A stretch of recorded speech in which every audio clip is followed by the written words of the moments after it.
Assalamualaikum warahmatullahi wabarakatuh. Para pecinta ikhwan sampit yang dimuliakan Allah, alhamdulillah kita bertemu kembali dengan keadaan sehat walafiat dan dalam limpahan rahmat Allah. Amin ya rabbal alamin. Dalam video kali ini kita akan menceritakan seorang ulama yang masih berada di negeri Banjar, namun pada akhirnya hijrah ke Bangil, Pasuruan, Jawa Timur, yaitu Tuan Guru Kiai Haji Muhammad Syarwani Abdan. Bagi masyarakat Banjar dan masyarakat Bangil khususnya, nama Kiai Haji Muhammad Syarwani Abdan atau biasa disapa dengan nama Guru Bangil, pendiri Pondok Pesantren Datu Kelampayan di Kota Bangil, Kabupaten Pasuruan, Jawa Timur, tidaklah asing lagi. Keilmuan dan kiprah keagamaan beliau telah memberikan sumbangsih besar terhadap pembangunan mental spiritual umat, tidak hanya di kota kelahiran beliau Martapura, akan tetapi juga di Kota Bangil. Para pecinta ikhwan sampit rahimakumullah, sebelum kita melanjutkan video kali ini, alangkah baiknya sama-sama kita like, share, dan subscribe untuk membantu berkembangnya channel ini hingga memberikan informasi lainnya. Dan jangan lupa aktifkan tombol lonceng sehingga kalian menjadi orang pertama yang menerima notifikasi dari video terbaru kami. Terima kasih. Kiai Haji Muhammad Syarwani Abdan atau yang dikenal dengan Guru Bangil, salah seorang keturunan Syekh Muhammad Arsyad Al-Banjari. Silsilahnya dengan ulama besar ini dapat dilihat dari silsilah berikut: Muhammad Syarwani Abdan bin Muhammad Abdan bin Muhammad Yusuf bin Muhammad Saleh Siam bin Ahmad bin Muhammad Tahir bin Syamsuddin bin Saidah binti Syekh Muhammad Arsyad Al-Banjari. Beliau dilahirkan di Kampung Melayu Ilir, Martapura pada tahun 1915 Masehi atau 1334 Hijriah. Ayahnya bernama Muhammad Abdan dan ibunya bernama Mulik. Beliau memiliki 7 saudara kandung, yaitu Ali, Intan, Mutiara, Abdul Razak, Husaini, Acil, dan Ahmad Ayub. Selain 7 saudara kandung itu, ada pula 2 saudara seayah yang bernama Abdul Manan dan Muhammad Hasan. Menurut silsilahnya, Guru Bangil merupakan zuriat ke-8 dari Syekh Muhammad Arsyad Al-Banjari dari istri kedua yang bernama Tuan Bidur. Moyang Guru Bangil yang bernama Saidah adalah anak dari Syekh Muhammad Arsyad Al-Banjari.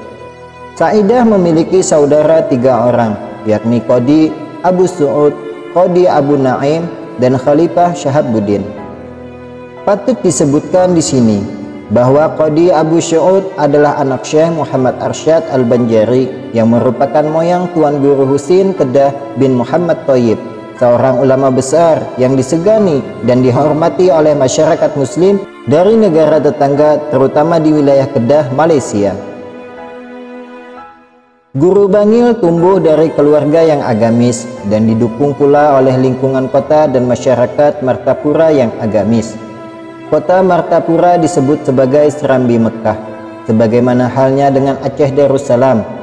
Menurut Kiai Haji Abdul Syukur, Martapura disebut sebagai Serambi Mekah karena kehidupan masyarakatnya yang agamis, peran ulama dalam mengembangkan ilmu, banyaknya madrasah dan pondok pesantren, banyaknya pengajian dan majelis ta'lim, masyarakatnya yang gemar beribadah, tokoh-tokoh panutan masyarakat yang berasal dari kalangan ulama dan guru-guru agama, dan tingginya kecenderungan masyarakat terhadap pendidikan Islam.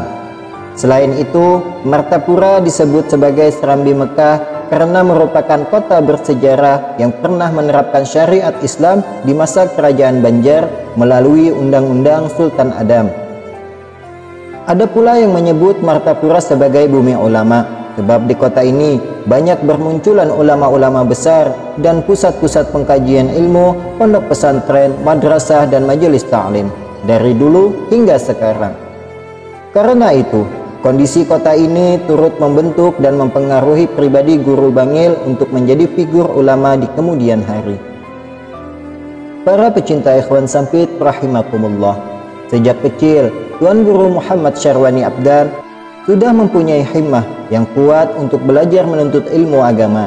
Di samping dididik oleh keluarga, Guru Bangil juga mendapat didikan ilmu agama di pesantren Darussalam Martapura dan dari sejumlah ulama besar yang hidup pada waktu itu. Beberapa ulama tempatnya belajar diantaranya adalah Kiai Haji Muhammad Kashful Anwar, Qadi Muhammad Toha, dan Kiai Haji Ismail Khatib dalam pagar, dan Guru Mukhtar Khatib. Setelah cukup banyak belajar ilmu agama di Martapura, Guru Bangil kemudian melanjutkan studinya ke Tanah Suci Mekah sekitar tahun 1931. Saat berusia sekitar 16 tahun, beliau berangkat bersama-sama dengan Kiai Haji Anang Sya'rani Arif dibawa oleh paman beliau, yaitu Syekh Kashful Anwar bin Ismail, yang juga ikut bermukim di Mekah selama beberapa tahun sambil mengajar dan mengawasi kedua keponakannya. Selama di Mekah, Guru Bangil mempelajari berbagai cabang ilmu agama dengan beberapa ulama ternama. Di antaranya adalah Syekh Sayyid Muhammad Amin Qutbi, Syekh Umar Hamdan, Syekh Muhammad Ali bin Abdullah Al-Banjari, Syekh Sayyid Alwi Al-Maliki, Syekh Muhammad Arabi, Syekh Hasan Masayyad, Syekh Abdullah Bukhari, Syekh Saifullah Ad-Dagestani, Syekh Syafi'i Kedah, Syekh Sulaiman Ambon, dan Syekh Ahyad Buburi. Hanya dalam beberapa tahun, Guru Bangil dan Kiai Haji Anang Sya'rani Arif mulai dikenal di antara teman-teman dan para guru mereka karena kecerdasan keduanya. Mereka dikenal dan digelari sebagai dua mutiara dari Banjar. Bahkan, Guru Bangil mendapat kepercayaan untuk mengajar di Masjidil Haram Mekah selama beberapa tahun. Selama mukim di Mekah, berbagai cabang ilmu agama telah dikaji dan dipelajari oleh Guru Bangil. Banyak pula silsilah sanad, ilmu, dan amal yang beliau terima. Salah satu cabang ilmu yang menonjol yang dikuasai oleh Guru Bangil adalah ilmu tasawuf. Di bidang ilmu tasawuf ini, Guru Bangil telah menerima ijazah tarekat Naqsyabandiyah dari Syekh Umar Hamdan, ijazah tarekat Samaniyah dari Syekh Muhammad Ali bin Abdullah Al-Banjari, dan ijazah tarekat Idrisiyah dari Syekh Syafi'i bin Shalih Al-Qadiri. Guru Bangil dikenal sebagai murid utama dan khalifah dari guru besar bidang tasawuf, Syekh Sayyid Muhammad Amin Qutbi, untuk tanah Jawa, Indonesia. Dari guru tasawufnya inilah, Guru Bangil banyak belajar dan mengkaji ilmu, khususnya tasawuf. Tidak mengherankan jika kemudian Guru Bangil menjadi seorang ulama yang wara', tawadu, dan khumul, hafal Al-Quran, serta menghimpun antara syariat, tarekat, dan hakikat. Guru Bangil juga merupakan salah seorang guru tasawuf dari Kiai Haji Muhammad Zaini bin Abdul Ghani atau Abah Guru Sekumpul. Dari sekian banyak ijazah tarekat yang diberikannya pada Guru Sekumpul, salah satunya adalah ijazah tarekat Samaniyah. Jalur sanad ijazah tarekat Samaniyah yang diterima oleh Guru Bangil adalah dari Syekh Muhammad Ali bin Abdullah Al-Banjari, dari Syekh Zainuddin Al-Sumbawi, dari Syekh Muhammad An-Nawawi Al-Bantani, dari Syekh Syihabuddin, dari Syekh Muhammad Arsyad Al-Banjari yang langsung menerimanya dari Syekh Muhammad Saman Al-Madani. Abah Guru Sekumpul yang menerima ijazah tarekat ini adalah sosok ulama karismatik yang terkenal mulai kawasan Kalimantan hingga ke negara jiran seperti Malaysia, Singapura, dan Brunei Darussalam. Abah Guru Sekumpul merupakan generasi penerus Guru Bangil yang semasa hidupnya juga dikenal sebagai seorang ulama yang menghimpun antara syariat, tarekat, dan hakikat, dan satu-satunya ulama yang mendapatkan izin untuk mengijazahkan tarekat Samaniyah. Setelah lebih kurang 10 tahun mukim dan menimba berbagai ilmu agama di Mekah, Guru Bangil kembali ke Martapura, Kampung Melayu Ilir pada tahun 1941. Di kota santri ini, beliau pernah ditawari untuk menjadi qadi, namun ditolak karena lebih memilih untuk mengabdikan ilmu yang telah didapat untuk masyarakat luas.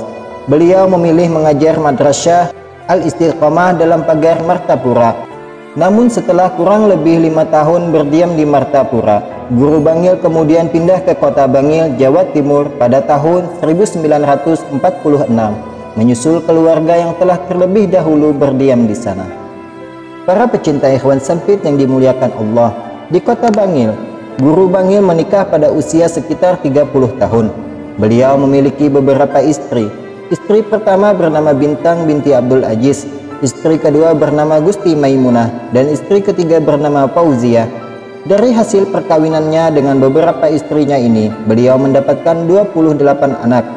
Dari ke-28 anaknya itu, yaitu Kiai Haji Kashful Anwar, anak tertua yang berprofesi sebagai dosen IAIN atau UIN Sunan Ampel, yang kemudian menggantikan posisi beliau di Pondok Pesantren Datu Kalampayan. Meski sudah menuntut ilmu di Mekah, di kota Bangil, guru Bangil tetap menuntut ilmu dan belajar kepada beberapa ulama terkenal di Bangil dan Pasuruan. Di antaranya Kiai Haji Muhdar Gondang, Kiai Haji Abu Hasan Wetan Angun, Kiai Haji Bajuri Bangil, dan Kiai Haji Ahmad Jufri Pasuruan.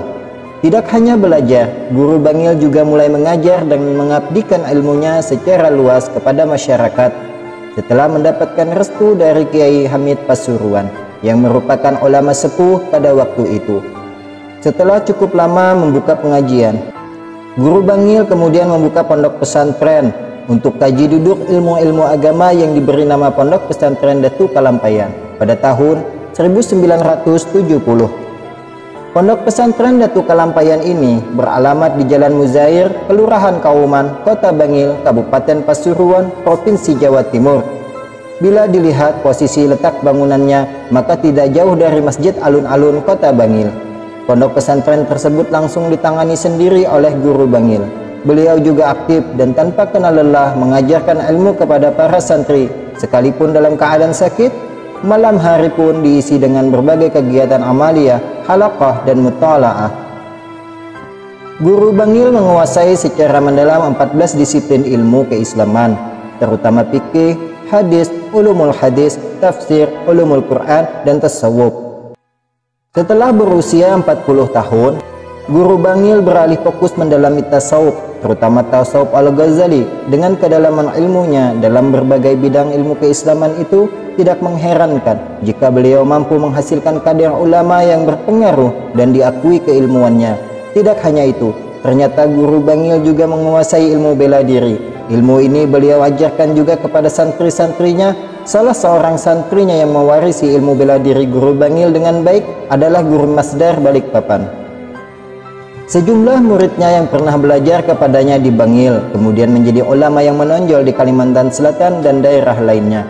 Di antara murid-muridnya adalah Kiai Haji Muhammad Zaini bin Abdul Ghani atau Abah Guru Sekumpul, Kiai Haji Profesor Dr. Ahmad Syarwani Zuhri, pimpinan Pondok Pesantren Syekh Muhammad Arsyad Al-Banjari Balikpapan, Kiai Haji Muhammad Syukri Unus, pimpinan Majelis Ta'lim Sabilal Anwar Al-Mubarak Martapura, Kiai Haji Zaini Tarsyid, pengasuh Majelis Ta'lim Salafus Soleh Tunggul Irang Seberang Martapura, Kiai Haji Ibrahim bin Kiai Haji Muhammad Aini Rantau, Kiai Haji Ahmad Bakri, pengasuh Pondok Pesantren Al-Mursyidul Amin Gambut, Kiai Haji Asmuni atau Guru Danau, pengasuh Pondok Pesantren Darul Aman Danau Panggang, Kiai Haji Syafi'i Tulungagung, Kiai Haji Abdur Dahlan, pimpinan Pondok Pesantren Sampit, dan Kiai Haji Muhammad Syafwan Zahri, pimpinan Pondok Pesantren Sabilut Taqwa Kutai Kartanegara. Tidak hanya mengajar, guru Bangil juga menulis risalah-risalah ringkas yang berisi materi pelajaran agama dan pedoman praktis dalam memantapkan keyakinan dan melaksanakan ibadah amaliyah agama. Setidaknya ada 3 buku yang telah beliau tulis dan dipublikasikan untuk masyarakat luas. Yang pertama yaitu Simpanan yang Berharga, yang menguraikan pembahasan berkenaan dengan masalah talqin, tahlil, dan tawassul. Dan buku yang kedua yaitu Risalah Salat, Tuntutan, Pelaksanaan dari Takbir hingga Salam. Dan buku yang ketiga berjudul Qasidah Burdah Imam Al-Bushiri, terjemahan, penjelasan, faidah, dan khasiat. Sepanjang hidupnya diabdikan untuk ilmu dan pendidikan Islam dan dakwah. Beliau tidak mau terlibat dalam dunia politik. Sejumlah orang yang mengajaknya masuk partai politik tertentu selalu ditolak. Karena itu, beliau baru mau menjadi bagian dari kepengurusan NU Bangil ketika NU tidak lagi menjadi partai politik dan memutuskan untuk kembali ke khittah sebagai organisasi sosial keagamaan, sebagaimana dimaksudkan pada awal berdirinya pada tahun 1926.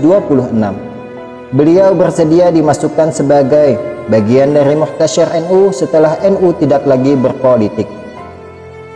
Setelah puluhan tahun berkiprah, Guru Bangil wafat pulang ke rahmatullah dalam usia lebih kurang 74 tahun.